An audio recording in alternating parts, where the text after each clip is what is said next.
Welcome back to Chops Garage. Well, it's coming up to the end of the year, and you know it would not be Chops Garage if I didn't make one final random car purchase that you all question what the hell is he up to. Let's quickly remind ourselves of the other random purchases that have happened this year that are going nowhere. The 2005 Jaguar, which is going nowhere and hasn't been advertised for sale yet. The 2002 Honda S2000, which isn't properly advertised and is going nowhere. The 1998 Fiat Coupe 20 valve turbo that we haven't even got running yet. The smart Brabus Roadster that I just need to put side skirts on and get down for an MOT that isn't for sale yet. The Sebring wide-body MGB project that I've done nothing to for well over a year. The Citroen Diane van that I haven't got yet registered in the UK and haven't got down for MOT. The MGB GT that, well, to be fair, I do use that a little bit, don't I? So I think we can let me off a little bit on that one. The VW Up that's become probably one of the largest paperweights known to mankind. Suffice to say, you all know by now, I tend to buy on impulse quite a lot. And how I get away with it for this long, I'm not quite sure. But the place is certainly filling up quickly. But I've only gone and done it again. What we're going to do, we're going to have a game now, because I don't think any of you are going to be able to guess what car I've purchased. What we're going to do is we're going to bring up the Car Vertical report I did on it before I purchased it, because obviously we know we always Car Vertical all cars, because even when they're random purchases, we want to know about their history. So we'll pull up the Car Vertical. I will cover the registration and I'll cover the make and model. We'll go through the history and we'll see, on the basis of going through the details there, if you can guess what car it is. Now, if any of you follow me on the Trade to Trade underwriting group on Facebook, you're not allowed to play because you may well have seen me comment and purchase it on there. It's probably the most lethal thing I've joined this year. It is the Trade to Trade Facebook page where traders sell cars to each other. But what it seems to really be is a page where nothing's retail. It's simply cars that people have purchased for themselves, a bit like I do, and I've realised, hell, I have too many projects and personal toys. I need to shift some, because none of the cars on there seem to be anything other than, I bought this on a whim a little while ago. Does anybody else want it? So, yeah, it's lethal. If you're in the industry, don't join it. You'll buy all kinds of rubbish. Anyway, let's get on to it, and let's see if I'm going to be very, very impressed if anybody manages to guess it. I'll give a few clues along the way, otherwise I think it'll be impossible. So we pop the reg into Car Vertical. Obviously, I'm going to hide that bit, but it's clear on mileage, it's clear on theft, it's clear on accidents, it's clear on finance. So it's clear across the board.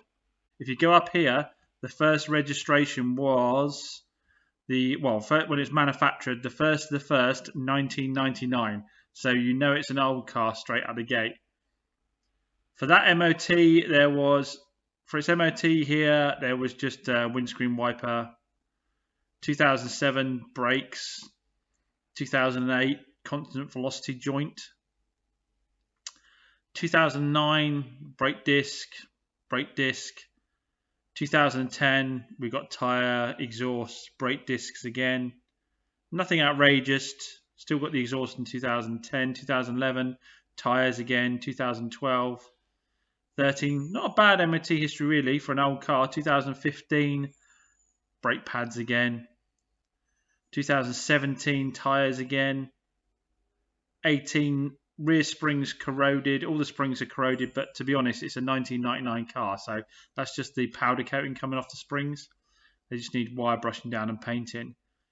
We did have a little bit here, offside rear body structure or chassis corroded within 30 centimetres of a mounting point, but not seriously affected overall sill. So nothing too major there rot-wise. I think, if I remember rightly, it disappears on some of the later MOTs, so I'm assuming it's been done. Yeah, so second 20 it was there, but then disappears in 21. So I imagine it's had a fix there done. Fuel pipe corroded.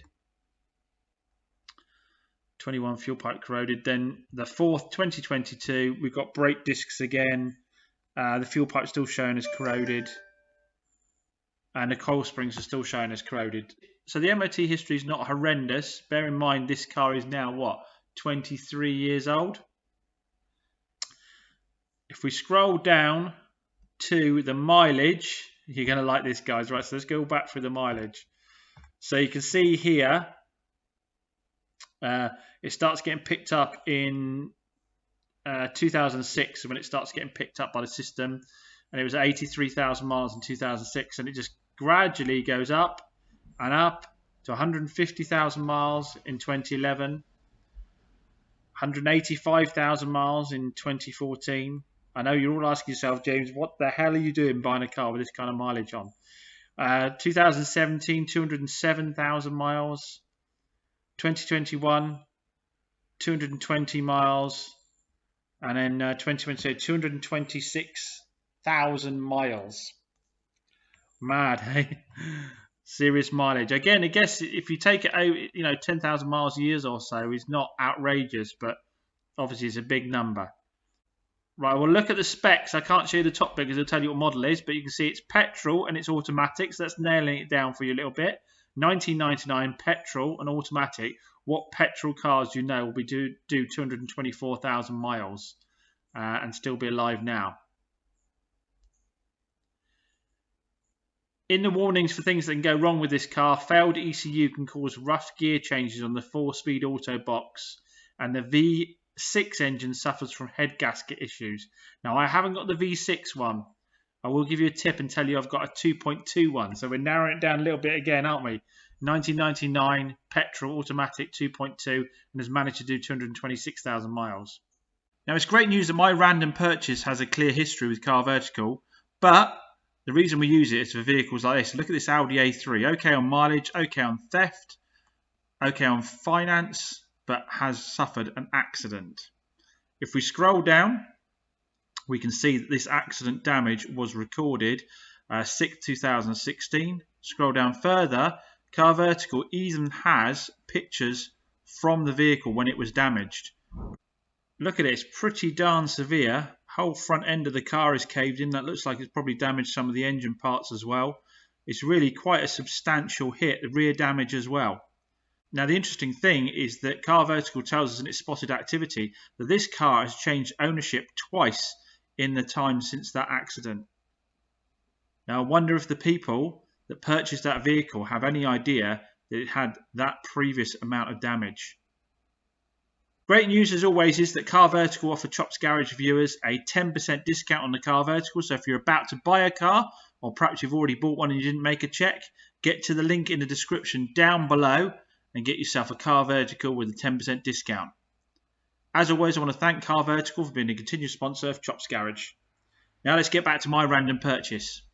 So I hope you're all in the comments down below making your guesses as to what this purchase is. I'm going to be really impressed if people can guess. We are going to say in this video what it is, so you need to, at this point right now, put your guess down below. You can't wait till we get to the end of the video. We will be checking. So quick reminder, it's petrol, it is automatic, it's 1999, it's managed to do 226,000 miles with what looks like no major repairs. So let's see those guesses. So this is the point where all my best laid plans for the video go out the window. So I had arranged for Adrian to go and pick this car up before Christmas, before the end of the year, so that we could have it in the video for us to have a look round together. Now we know that Adrian is 100% reliable. Unfortunately, the chap that had the car wanted it gone quicker because he was going away on holiday. So he gave me the details of his delivery driver who arranged to pick it up, and I was going to get it within a couple of days or within a day of actually starting this video. Now, unfortunately, the chap who sold me the car has a shared yard, and what happened was there are gates to the yard, but apparently they're never ever locked, never locked. So this chap was due to go and pick it up late at night, head down to Devon early in the morning and get back in time for his Christmas. But unfortunately, for whatever reason, I found out at midnight that somebody decided that night to lock the gate. So not the delivery driver's fault, but he couldn't get in and get the car. So that's kind of put the kibosh on letting you have a little look around it. But what I will do, hopefully you've already had your guesses by now so you're not cheating, is I'm going to put up 2 pictures of the vehicle now.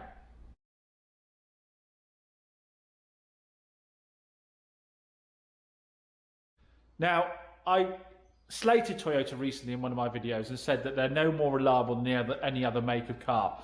But as a lot of the comments said in that video, and I agree, it was the old Toyotas that were the reliable ones, the ones that weren't very complicated, and they did do mega miles. And this is one of those kind of cars. They've got this reputation, this awesome reputation for reliability, and obviously it's lasted this long and done that kind of mileage. You have to say it's a pretty fair shout that it is an ultra reliable car.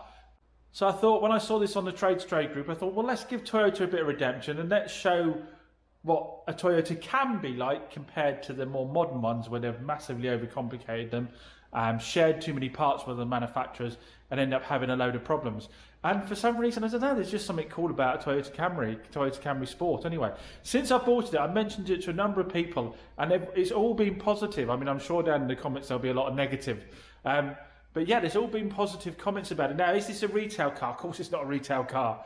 It's not really worth, I mean, the cost of getting it delivered to me alone is like £400. I can't see myself making any money out of it. I don't see it as a retail car. I just see it as a interesting car. And like I say, time and time again, when I'm doing this business, it's not purely 100% always about just making money out of it. I love cars. I love all kinds of cars. I'm interested in all kinds of cars.